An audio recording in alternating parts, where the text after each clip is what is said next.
kilasi ezongi lokola ezongi te misolo bakofuta balakisi bakosepela nango te babi 360 000 francs yali lokola soki lokola 180 $. bayokanaka te pali ya liboso esengi ezala likolo te lelo pali wana na basaleli yango bakendaki na lombango na makambo akela shofere ekotambola malamu bakende nango na lombango yali likambo malamu kasi bakei nango na lombango. Comment ça? Comment Félix a laissé passer ça? Un promoteur de col au tuer au PC makambo bakelasi donc vous lui donnez ce qui est dans ses propres intérêts. Quand habité Congo surtout qui dans la mboka soko le manyeme sema sengi balongula ewa esengi balongula ewa ali nzela mibe kubatikaniye atambola botika fetika bayo atambola to mesana demokrasia to mesana na yango Félix oyebi yango na bokonzi o komi nango lelo tene tumba o ya biso bopoza soko pekisi ngai ali litomba ko alors le quoi la muka yango moto bandi Congo moto fisa Congo. La grande menace qu'on devait c'est que pourquoi ils sont fatigués. Mais c'est la mouka la passe là. C'est devenu maintenant un chantage. Ce que je vois, ça commis, alors que le Congo a se fait d'un côté, au coin ils sont fatigués. Vous croyez que le Congo a commencé avec Farouk le Fadenhouse et le Congo un jour va s'arrêter avec Farouk le Fadenhouse? On s'abonne à MRV Solution TV. Merci beaucoup.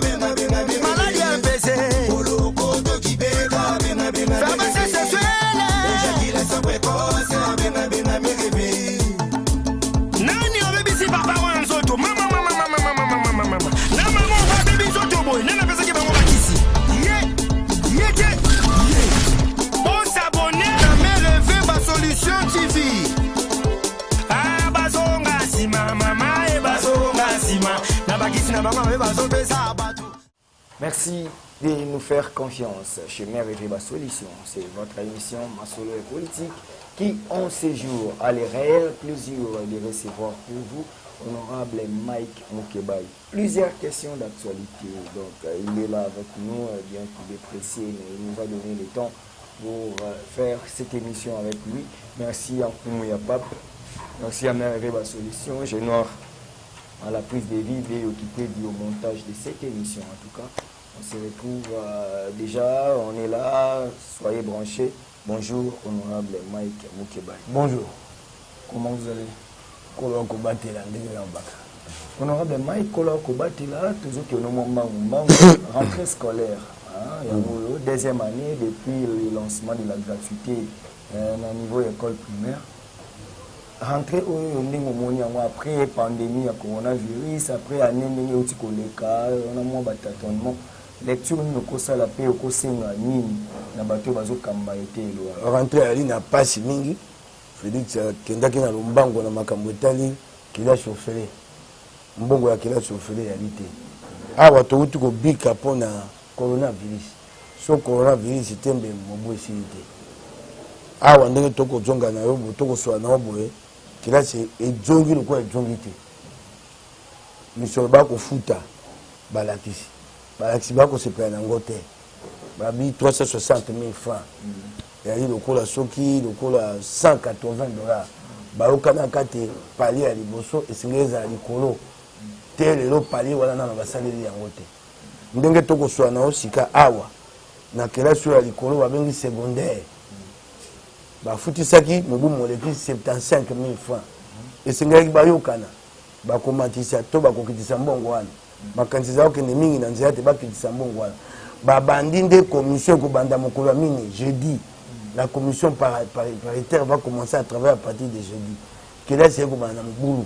To ebinde mobulu ko kenda te. Esengeli koluka mbongo. Esengeli ko sala ekonzo ya mbongo. Ngai na se na pesa ki maele na ngai. Esika ya liboso to ko sala ekonzo ya mbongo yali ko kata biso mbongo na ko banda na ye Félix. Mbongo bafuta ka ete tete. Mbongo babengi dotation présidentielle. Mbongo bako pesa ka Kabila na sanza nyonso. au bas qu'on fout à l'angaï, au bas qu'on fout à ministre provinciaux, bas députés provinciaux, Assemblée nationale, Sénat, tout le carton, Katambongo. Tout le monde a été en bon camon, pas si ali, biso, bantoma, bakambi, biso, tout le monde m'a pas si on attend dans monter. Maïe, les Sengeli, Koukenango, Yangwana. Bakata biso mbongo. So bakati biso na moto $1000, $1000. Et comme ça, mbongo boy. $1000 na moto. Ta $1000 ou. Ça mbongo boy pour na Congo mobile. Et Sengeli kosala konzo ya mbongo pour na makambo wana, pour na bana biso batanga. Bandoki bato bakosala banko mondial apesi mbongo, mbongo banko mondial apesi ekokate. Ekokata mokete. Akosunga biso kosunga biso moko tolingo kanga mokaba te poto misunga. Basa la biso. Bakendaki na lombango na makambo akela chauffeur. Ekotambola malamu te. Bakenda ngona lombango. Eli likambo malamu. Kasi bakenda ngona lombango. Loko basi bakenda ngona lombango toluka mayele. Et pas nous to ça des konzo mbongo. Et pas nous allons faire des économies. Les économies c'est avant tout de réduire le train de vie des institutions publiques. OK. C'est ça la première solution au Congo. Mais bande comme sous bakaba ntoma o pe bakela mibe kolokola yo ba osepela te na lolenge yo zolo nga na pesi makanisi na ngai soko bato konservation ba osepela te tali ngai te na pesi makanisi na ngai na subi wana ndenge tomoni awa mambo examen d'état bande ko bele bazo reprocher que ba résultat bimi bazo ba pourcentage ebele ma baza incapable ya ko se défendre ndenge bazu yango et puis problème technique babimisaki premier lot jusque là ba option technique ils ont posé problème. Problème pose à nini parce que tu es dans mon ngana yebi yango te zabini wa pandisa makambo etali examen d'état jimi koleko bimate beaucoup ko tuna ngate bi wa pandisa ndo senge bokendo yoba bo pesa bato sa wana liboso yami bale bana ba dui so ba dui ba point belé point nini ko mona ngoma be eloko yo moni mabe ti bana ba kota ki na ba chombo na bango na kati ba classe ba ko bimisaka ba copie examen ba tiri bango Biano, les enfants ont fait l'examen avec leur téléphone en main. Ça, c'est l'examen d'état, comment vous l'appelez, Willy Bakonga. Willy Bakonga. Et comment vous prenez un promoteur d'école, vous en faites un ministre à Makamote d'école? Comment ça? Comment Félix a laissé passer ça? Un promoteur d'école, vous tuez, vous payez Makamobakeras. Donc vous lui donnez ce qui est dans ses propres intérêts. Quand vous habitez Congo, surtout qu'il y a un bon Congo, soit que vous maniez, ça me sert pas l'ongolais. Et c'est un peu l'ongolais.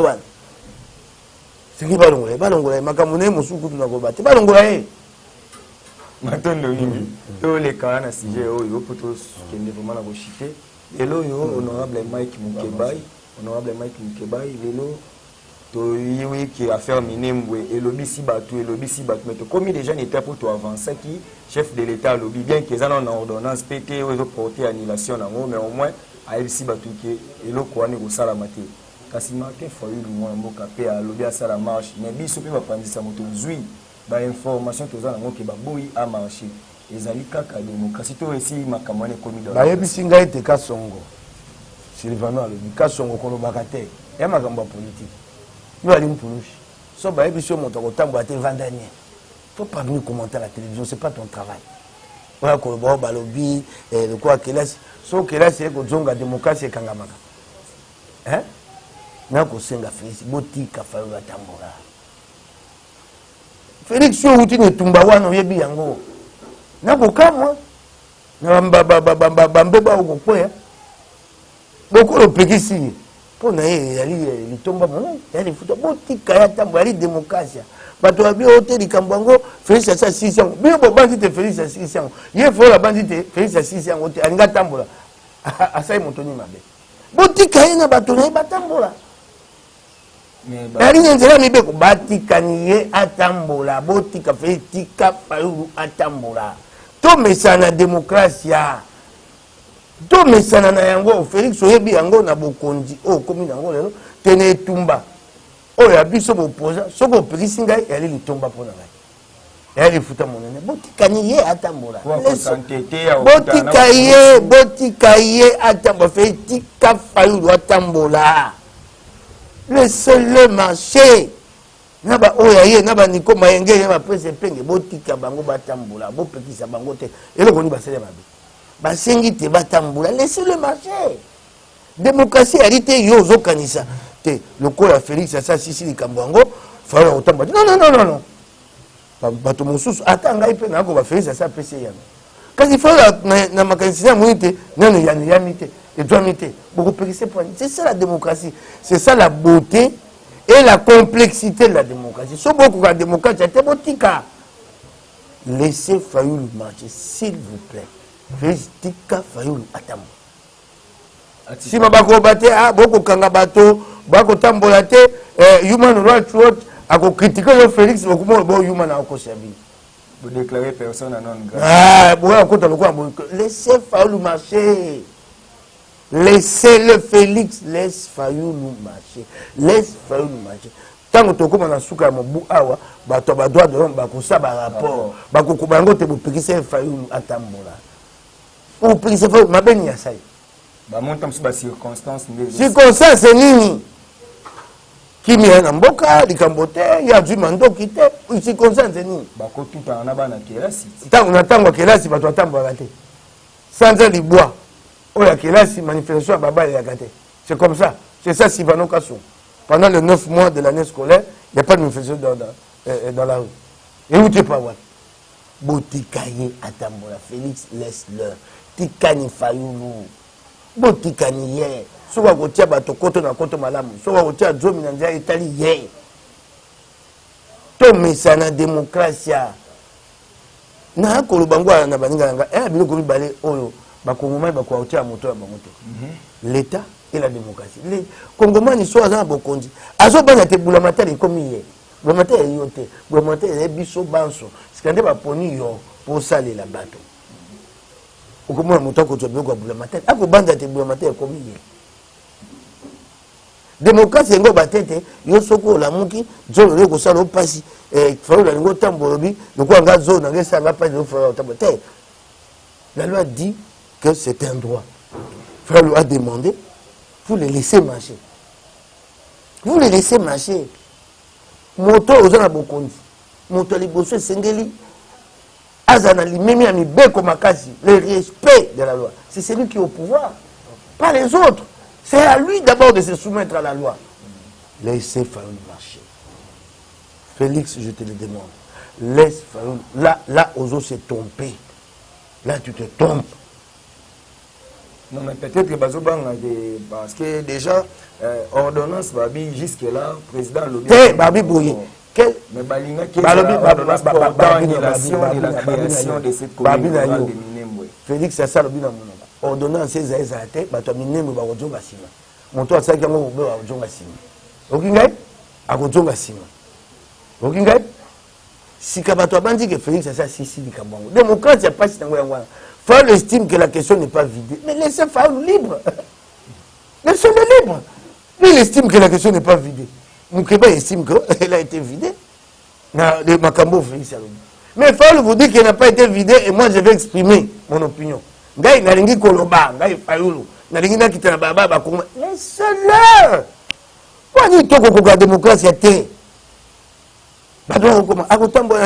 Moi je dis que la question a été vidée. Vidée d'ailleurs en partie. Pour que Minembwe bandi les longtemps. Et c'est que tout qui est dans la bozindo, na yango potochi sa yango. Fayoulou estime que même en partie, elle n'a pas été vidée. Laissons-le s'exprimer. Pas de plus normal. Botikaniye. Habite ta kokita ko buka biloko na nzela. Alingi ba kongomani ba yoka mongongo na ye. Na batoyo bali sima na ye. Botikaniye. Botikaniye. Comment tout aux pousse à notre vie, vous en attendez minute. Tout ça qui moi recherche, tant que si ici on a coupé ni pena Merlin na sololi nae, mais yo zali mupona mi ya lingwala. Pour remarquer, il y a 8 ans passés, en 2012, on a un reportage, on a général Kanyama, Bouka 7 mètres côté, 7 mètres côté, pour bongisa rail, pour battre ah, ok, là, on a gentil. Oh, bachete, gentil. Tout le monde a un combat moto, tout le monde a un moni béton, ou une zébatomine rail. Et puis nous, Congomani, Bapadisango, Moutouase, Macamboana, gentil, vous avez un combat. Tenga, l'autre, rail, wana. Tenga, Bisalo. esika wana eyali esika ya rail batie wenzi transport en commun na ba ville toutes les grandes villes du monde le transport en commun c'est le métro c'est le train biso mbongo akosalisa métro na Kinshasa eyali te jantani na bikwakola ya kosala makambo oyo ayekoli ata ta mingi okende te abakambo ya mosusu akotia métro na Kinshasa yango lelo akoyeba kobanda te po ntango abakango natunaka motu na moko nalotiliki mingi avec quel courant électrique sika transport en commun esengeli tosala yango ni béton le rail batie béton na rail na wenze ya lokuta wenze ya lokuta engo bate likambo ya transport en commun na moto argentine ngobile yali te le transport en commun dans tout le grand du monde n'est pas réglé par des bus yango moni matata yaki na eloko na yo babengi ya transport lokuta ekwei ekufi yaka na train te yali transport de masse ekomema bato ebele na motuya moke ekoma bino mpe mosika bus ekoya en appui Argentine n'a aucune vision, ces messieurs-là. Aucune vision de la vie. Et elle dit, Bakouya ma bête, si ma kimbuta, oh, Ngumba, ça bête. Il Bakouya ma bête, malchance pour la vie de Kinshasa. Il n'a aucune vision, aucun programme, ce monsieur-là. N'a pas de vision. Beaucoup d'abord, d'abord, tout le monde, tout le vision. Il va penser que beaucoup tout le monde dans son hôtel. Il a bétonné. Mais c'est béton. Wenzamo batongi batie caniveau est-ce que maleka nakende kuta ngo mikolo misato caniveau bango batongi eye est-ce que senge te kuta na caniveau ya kala caniveau bango batongi awa na se awa o ya kala likolo et ngo ba saka kusai ba sa bibamba et il y a aucune planification aucune étude de faisabilité chez Gentili et quand la mission o na se o likolo et ngo batango mvule kobeta bana ni ba kukufa mai non, c'est pas vrai. Mais il vient d'où, Gentili, je me pose la question. Hein? Il vient d'où, ce gars? Il vient d'où? Ah, où tu vois, puis? Il vient de Maïndo. Ah, il y a quoi là, il vient d'où? De Maïndo. C'est très grave. Je t'ai dit caniveau, boy. Un caniveau ici, un autre là-haut. Et c'est abandonné comme ça, les gens sont partis. Soka, ça, Wenzeshika. Gimme show, bon ben akena gimme show wa ba ta ko beta ngai. Abanga moi sanga bita ko beta ngai.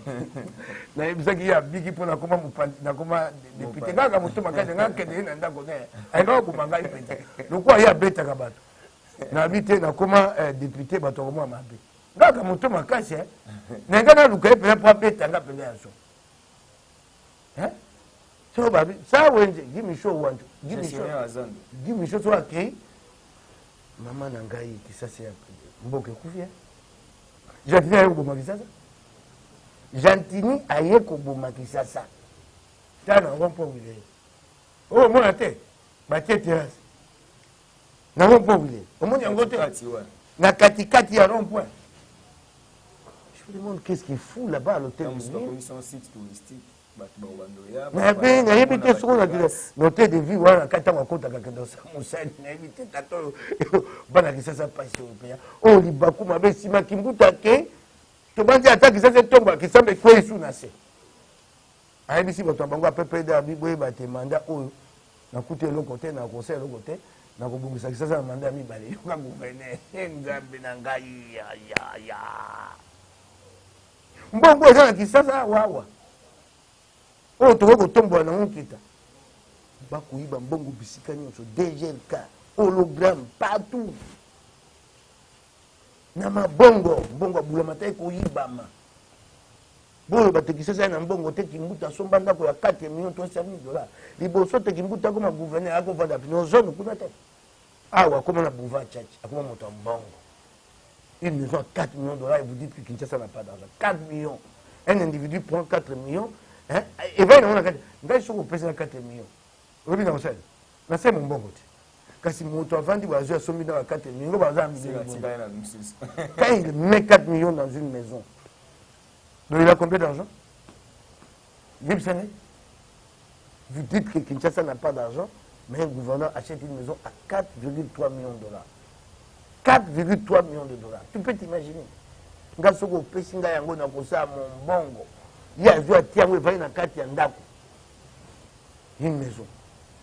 De quoi Michael Jackson, de quoi Messi, de quoi Ronaldo. Et vous dites que Kinshasa n'a pas d'argent. C'est fou. Mbongo kokota yeko kokate. Pour mayele ya kosa pour mbongo matérialité. Oyo zo kota wana ndambo boko yiba, boko ngola et koki pour la vie. C'est ça la vérité. C'est ça la vérité. Ok, to chité na mutuna olo. Assemblée provinciale avant que prison au banda koloba wa crédit moko ezoma kapo na otonganda na leki kuna na caméra na ngana mwenda kwa ni katani et na sali ben koya kotuna ngai koya kotuna ngai mutuna wana te pona zo makambo na baninga na ngai bio moko ba panisa bokenda kuna po baba mukeba ye yo tuna yo moko yebisa ba panisa o moni kuna yebisa ba kongomani wana etali ngai te ngai na sina lobaki koyela ngai su makambo wana te bakozongisanga na boloko yo sa mpe mosala na yo yebisa bakongomani oyo yo moni na boyi mpo soko nalobi mokebai nalobi te mokebai mikolo basombi ya koloba te kaka ngai ntango nakoba osali mosala mopanisa koyebisa sika bapanisa bakongomani eloko nini yo mona ekulu ngai yangani yo olingi bazongisanga suka na boloko. Vous ne faites pas votre travail. Moi je dénonce. Et après, quand je ne parle plus, vous ne l'engatez.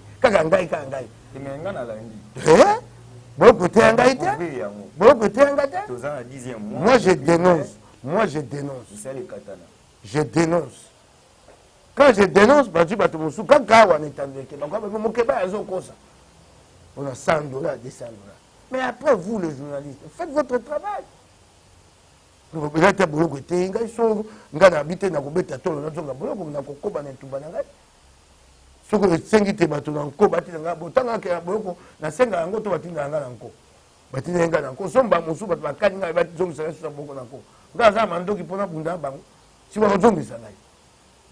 je dis une chose, nous sommes une communauté. Tu as dit que les journalistes, les députés provinciaux, les députés nationaux, sont motabili, kamabi, kamboya mabe, kaka, na zonga, ngamo, kaka, na zonga, ngamo. Sont assis à l'objet, les Congolais, ils n'ont pas gagné. Les Congolais, après 2 ans, les Congolais se rendent compte, assis à Mandio, le baron, vous connaîtrez la vérité et la vérité vous affranchira. Beaucoup de personnes sont les Kokango la Bible. Sont assis à l'objet, les Cambodgiens, la fin du monde, les Camosu. Si Mami Boumi parlait, likambo mokeba ya lobaka yango awa yo omoni yo mpe yaka olobi namoni boye kenda kotuna bato bali na mosala ya kotonga ndako mpo anini ndako ekotambola te mosala mpe na bino bapanisango yango wana kaka nyonso kotia moto ya mokeba kaka nyonso moto ya mokeba ngai moko na kosilisaka nyonso boloko eteyinga te eyali likambo na sina lobaki sika bokenda kotala bino moko voilà nakoyebisa bakongomani vous connaîtrez la vérité et la vérité vous affranchira. Beaucoup de solo, solo kokango la bino.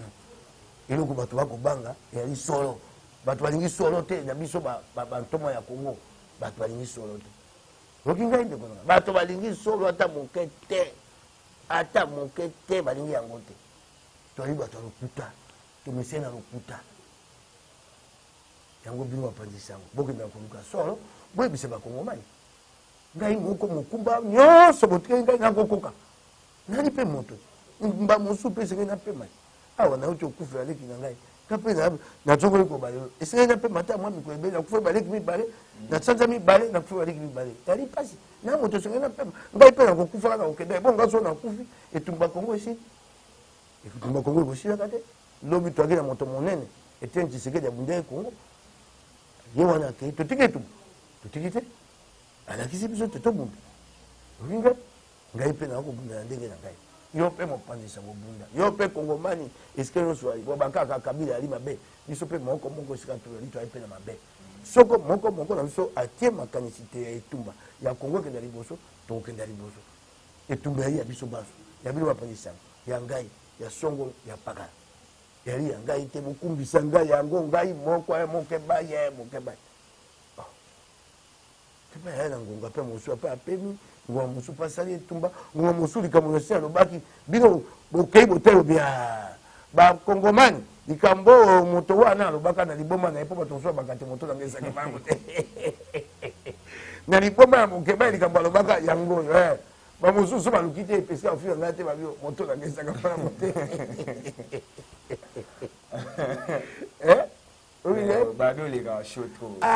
zaba ilanga mokanda moko wa mama bana kokot mama bana zela zaba ilanga mokanda moko mama bana wa bi kokot zela so mokanda moko kokot amène moi l'attestation yo ba ko fi nga ke nazaka graduate nzoka tata na ngai akamata babuku na ngai ya kelasi na même les bulletins de 4e année primaire nzoka tata na ngai abomba na ba bulletin na ngai ba 4e année primaire ngai na yebaka te apesa mwasi na ngai eyaka nango na ndako mwasi na ngai yebisi Jimmy Kala biloko ayaka na ndako awa sika yaka bato yako bato omwende bato alokuta Mokeba ya tanga ifacilité zela otala nini zela mona attestation de réussite zela ndeko na ngai yango nasengi mais sikoyo mpe ntango baoloba boye biso tedike kala te awa ifacilité baotaki kobimisa panorama donc ya palmarès banda istiti lelo oyo ezalaki simple mpo bato nyonso bagangaka batanga ifacilité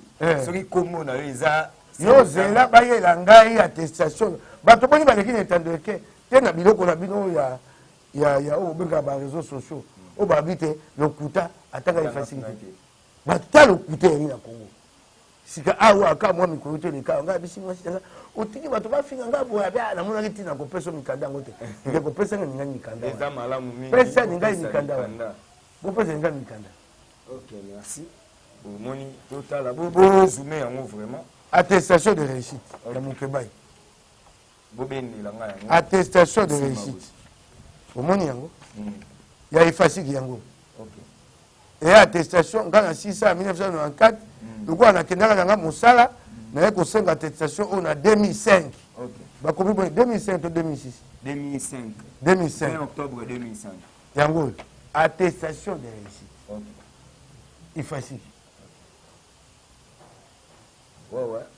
yango oyo te institut facultaire de sciences et de l'information et de la communication ifasi voilà yango wana yango oyo te bato bafingi ngamba aboni te oyo atangaka nga mpe lokola nalanda ape likambo oyo te nga ayebisaka bato ifasiki yali pembeni bokende tuna voilà attestation de réussite ya graduat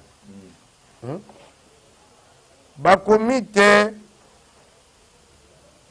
a subi avec satisfaction au cours de la session de février des examens de la dernière épreuve de grade des gradués en sciences de l'information et de la communication. SIC. Tu as un diplôme d'état en Gaï. Diplôme d'état en Gaï. Vous zoomez en Gaï. J'ai un qui sert. Et vous avez mal à certificat d'études primaires. Voilà.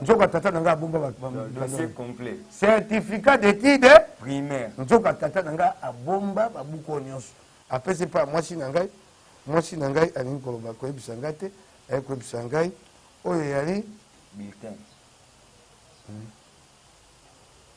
Oyo yali ba zera bisa musu. Oyo brevet de cycle d'orientation. OK. C'est eux. Oyo babumi sika wa komi première année, deuxième année, 7e na 8e. Et pas même la première année, première CO de Yangon. Brevet. T'as au bulletin de l'élève. OK. Bulletin de l'élève.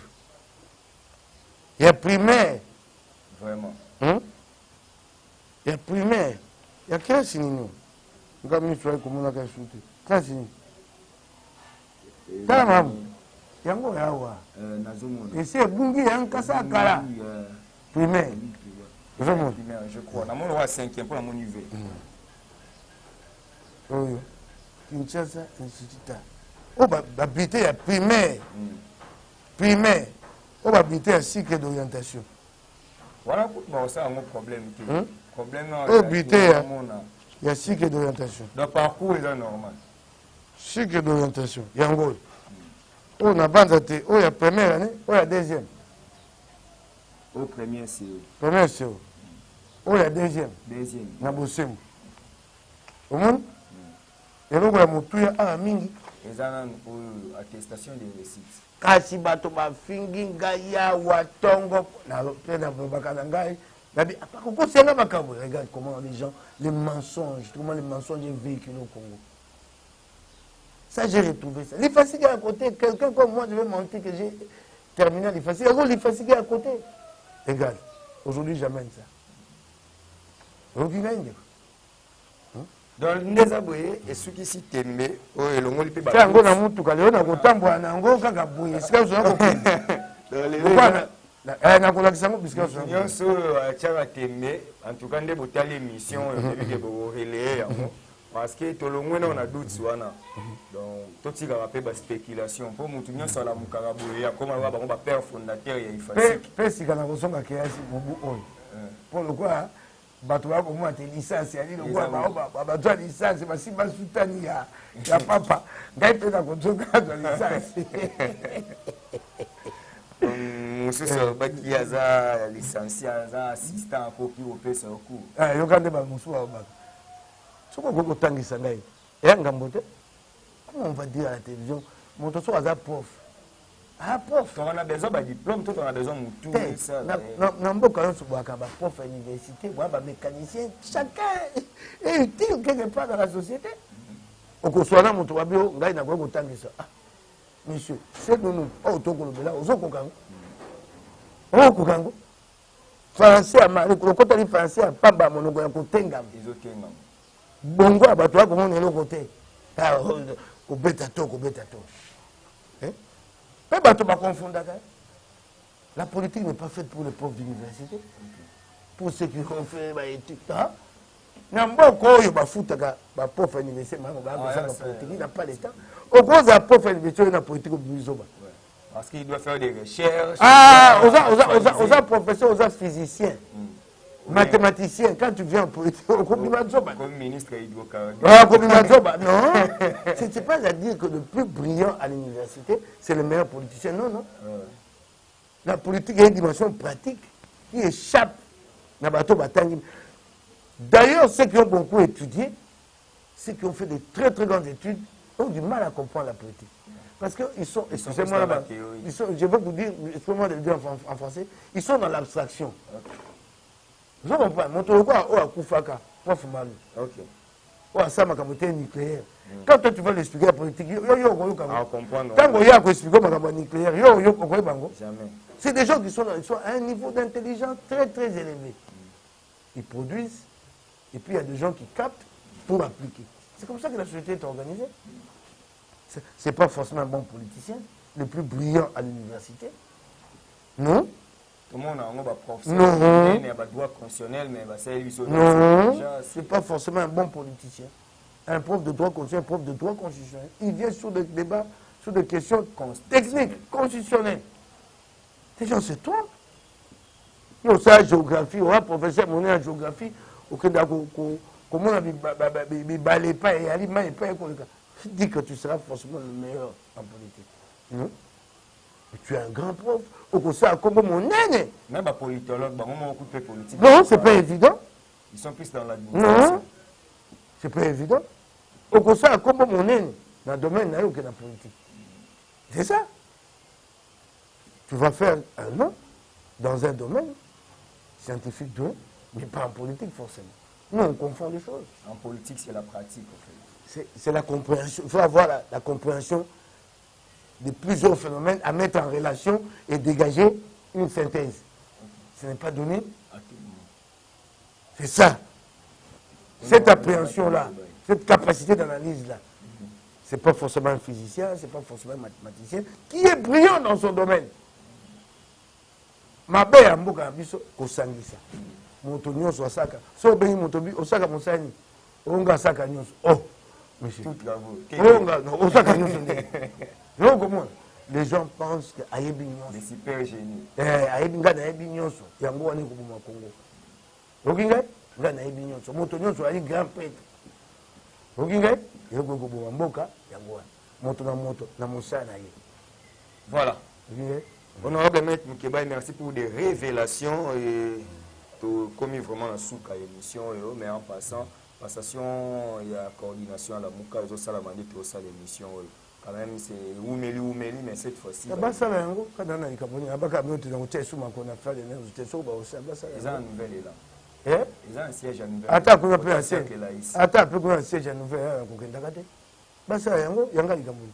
Mais moi, ce que tu me donnes à la Mouka ici. La bina yo, gars, dans la Mouka, pour la Mouka, il y a Tumba. La Mouka, où il y a Faden House, il y a Sege Laïs, il y a Kokendaka, té. Ok, na Kokendaka, té. Au lieu de pas ça mon problème. Yani. Bateau ba salaire no émission na makambo. C'est ça l'intolérance que je dénonce ici. Ba boya qui. Naza koyo bisayo Nico Mayengele, tu es intolérant. Il menace de jouer. Na pour ça autant à combo na hotel. Pour na ko peso ba pété. Na tangi ya pour toi makambo ko ça. Ce type l'appelle des joueurs pour le menacer. C'est de l'intolérance ça monsieur Nico Mayengele. Tant quoi tu es démocrate. Excusez-moi, je vais être je ne savais pas que Nico Mayengele est petit d'esprit comme ça. Entre guillemets, excusez-moi, c'est pas une insulte. Je ne savais pas. Il appelle des journalistes, il menace. Alors, tu menaces Joël Kombi. Parce que menace qui Tatiana au sang. Moi, je ne savais pas que les gens sont petits d'esprit comme ça. C'est dommage. Là, vous menacez, pas ça. Moi, combien de journalistes ont donné des micros aux gens qui m'ont attaqué? Combien de journalistes eux-mêmes m'ont attaqué? Combien de fois j'ai été insulté ici à la télévision? Combien de fois? Combien de fois? Yango Magambakela, c'est un ministre. Apprenez à vivre avec la démocratie. Si on la démocratie, c'est tika comme ça en politique. Si tu n'as pas de nerfs, si tu es incapable, pour attaquer les gens, tu es le premier. Si tu craques. Yo pomba, le qui na TV, si on t'entend ici, tu commences à menacer les journalistes. Moi, je ne savais pas que Nico est faible comme ça. Il est faible. Faible. Excusez-moi en congolais que je le dis. Faible. Il n'a pas de nerfs. C'est pas possible. Mon tonanga est quoi boiter, nanga bimina boloko, mais vous. Joël Komba a dit Billy. Et il menace Joël Komba. Parce qu'il est venu et il a tourné. Il a diffusé les images de Merlin Vous. Moi, je ne savais pas qui c'est que Nico Mayengele est faible d'esprit comme ça. Je ne savais pas. C'est dommage, mon Dieu. Vous voulez nous privatiser la presse, les journalistes. C'est dommage. Les pros et ces politiques. C'est dommage. Le joueur, c'est libre de faire son travail, d'aller où il veut, d'étendre son micro à qui il veut. Alors, le quoi, à la Mouka, il y a un Moutebandi Congo, Moutesouris Congo. La grande menace contre les gens, c'est qu'au Congo, il souffre d'énergie. Monsieur Nico Mayengele, la Mouka là passera, le Congo continuera, les gens vont continuer à travailler. Donc c'est devenu maintenant un chantage. Ce que je vois, ça a commis, avec les Cambodgiens, c'est pas d'un côté, au Congo, il souffre d'énergie. Vous croyez que le Congo a commencé avec Fayoul le Fadenhouse et le Congo, un jour, va s'arrêter avec Fayoul le Fadenhouse? Quelle petitesse d'esprit! Au Congo, il souffre d'énergie. Moi, j'étais présent, la liste était sélective. Mais je te dis ceci. Je l'ai dit. Ce qui se passe aujourd'hui, le monde est ainsi. Ce qui se passe aujourd'hui, là, ça va passer dans 1 an, dans 2 ans. Il y aura un autre centre d'intérêt. C'est comme ça que le monde avance. Non? Fade Nango est comme Yaye. Pour menacer les journalistes à côté de celui qu'on a fait d'intérêt. Si ma bo, que c'est une temps beaucoup bien bataille des pèses bataille. Où est la différence? Où est la différence? Où est la différence? Mais pourquoi les collaborateurs des hommes politiques sont toujours comme ça? Eh, bah, on a mon continent. Bah,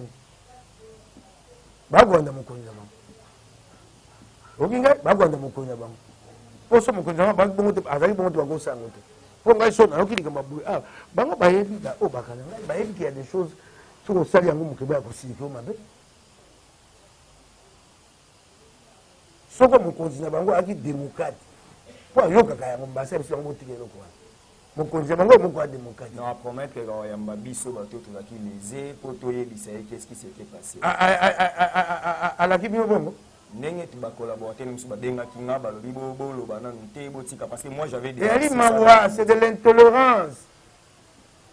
C'est de l'intolérance. Si Kalinga Zonga Sima peut comme il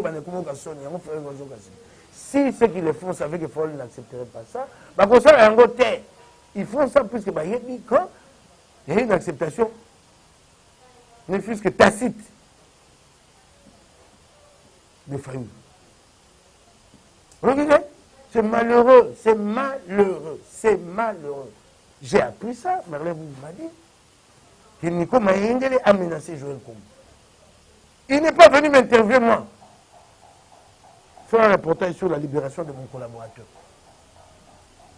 De mon collaborateur, un problème chez Nico Mayengele. Je suis obligé de citer son nom parce que ça, c'est des faits graves. Et ça, atteinte, il y a liberté grave. Je suis obligé de citer son nom. Je n'ai rien à voir avec son nom. Rien. Mais je suis obligé pour que le Congolais sache que chez nous, là, nous qui créons la démocratie, nous ne sommes pas préparés à la démocratie. Comme un type comme Nico Mayengele, menace des journalistes.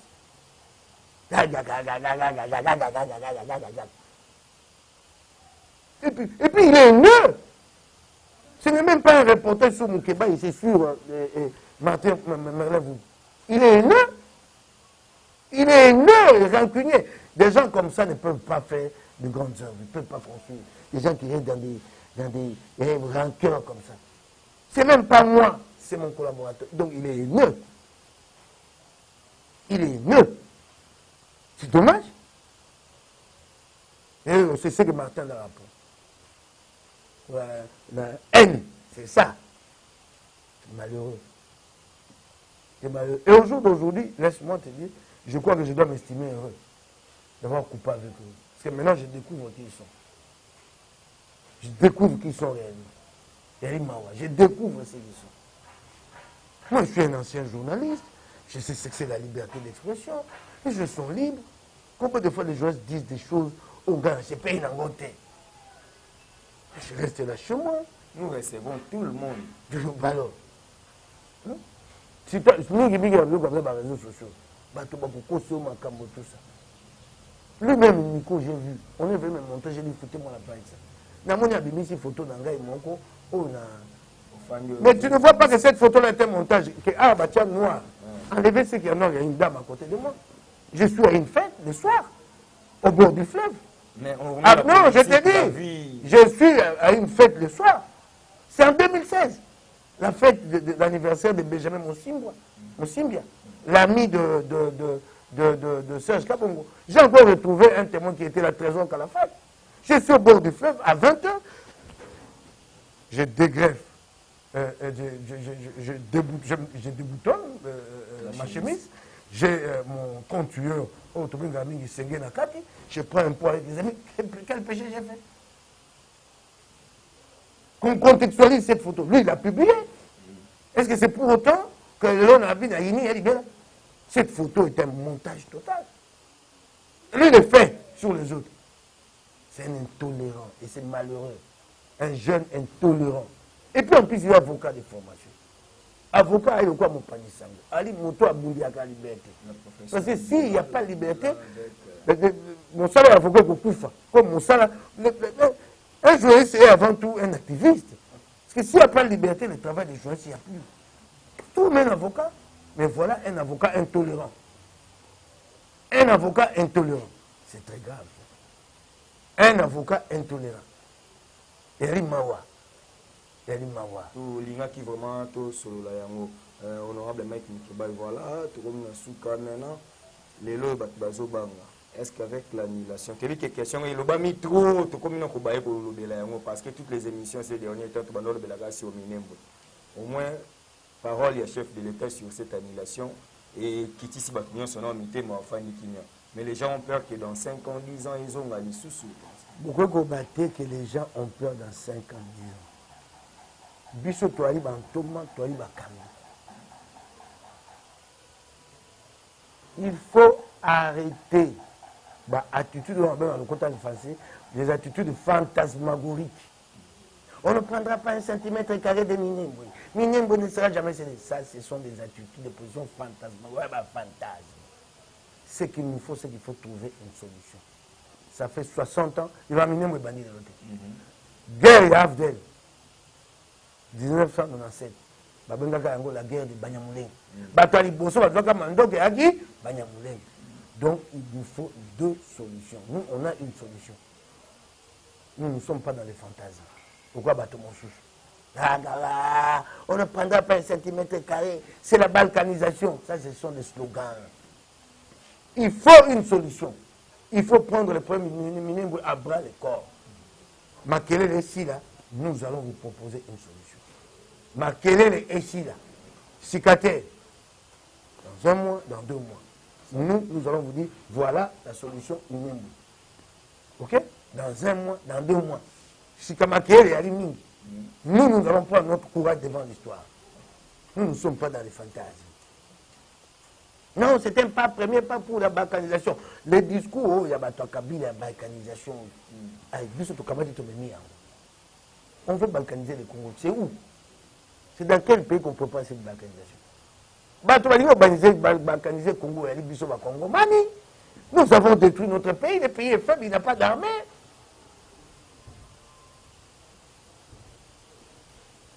Moto soko a ebele kwa osate, soko alikamboyeli ndoki moninga mo. Et bon, yo, ta responsabilité. Nous ne posons pas la question sur notre responsabilité. Au moins, Rwanda, ça gagne à bisoté. Zambie, pas à côté de Mboka à bisoté. Nous sommes un pays qui n'est pas respecté, parce que nous l'avons détruit. Et aujourd'hui, tu comme Miko, tu as un conducteur, tu as un Congo, tu as un Mabé. Tu as un Congo, tu as un Posa Congo, tu as un Congo. Tu as un Yibi, tu as un Congo, tu as un Congo. Arrêtons. Arrêtons de faire peur à notre propre peuple. La balkanisation, nous faisons peur au peuple. Le peuple perd foi. Amenons des solutions. Si la balkanisation, dites aux Congolais, la balkanisation, dans tel pays du monde, nous allons préparer la balkanisation et voilà la réponse. Comment nous faisons tout un peur à notre propre peuple? C'est quel dirigeant ça? Nous n'avons pas de solution. Nous avons que des angoisses à travers notre peuple. C'est le dirigeant du monde. Donc, toi, on passe mon soit comme on va. Al-Qaïda a attaqué Bissau. Non. Arrêtez ces discours-là. Il y a qui disent à Kabila, Congo, pour justifier leur échec, balkanisation. Les Blancs ne nous aiment pas. Quand vous volez l'argent de l'État, là, c'est les Blancs qui disent voler l'argent de l'État. Hein? Quand vous volez là, le régime Kabila détruit ce pays. Ce sont les Américains qui ont dit détruire le pays. Arrêtez ça. Nous aurons la solution, nous la présenterons. Voilà, c'était la dernière parole de l'honorable Mike Mukebai dans le cadre de cette émission. Et puis nous y reviendrons pour nous donner des solutions. En tout cas, merci du temps qu'il nous a accordé, honorable Mike Mukebai. On est ça. La Mégane depuis Switzerland, merci à toi, merci à mon vieux José Moulumba, le Bogar de Birmingham. Je dis un grand merci à mon vieux Siamulex Aigle Noir, merci à Emilia Massonama, Emmanuel Mandanda, Père Louis-Marie de Jésus, merci à tout le monde, merci à Bobek Nzita, merci à tout cas à l'équipe technique de cet avant-midi qui m'a tenu compagnie dans le cadre du tournage de cette émission. Messieurs et dames, vous et moi, nous allons nous retrouver très prochainement pour un nouveau numéro de cette émission Politique Info. En tout cas, ma solo politique, rien d'autre que ça. On se retrouve très prochainement, vous et moi. On se dit au revoir. Bye bye. On s'abonne à Merveille ma solution TV. Merci beaucoup. Allez, benga, benga, Merveille. Benga, benga, Merveille. Mon décide, benga, benga, Merveille. Benga, benga, Merveille. On est nini. Bongo, basi, moïdo, benga, benga, Merveille. Maladie à baisser. Polo, koto, kibeka, benga, benga, Ça va se sexuelle. Déjà qu'il est précoce, benga, benga, Merveille. Nani o baby si papa wan soto. Mama, mama, mama, mama, mama, mama. Na mama on va baby soto boy. Nana pesa ki bango bakisi.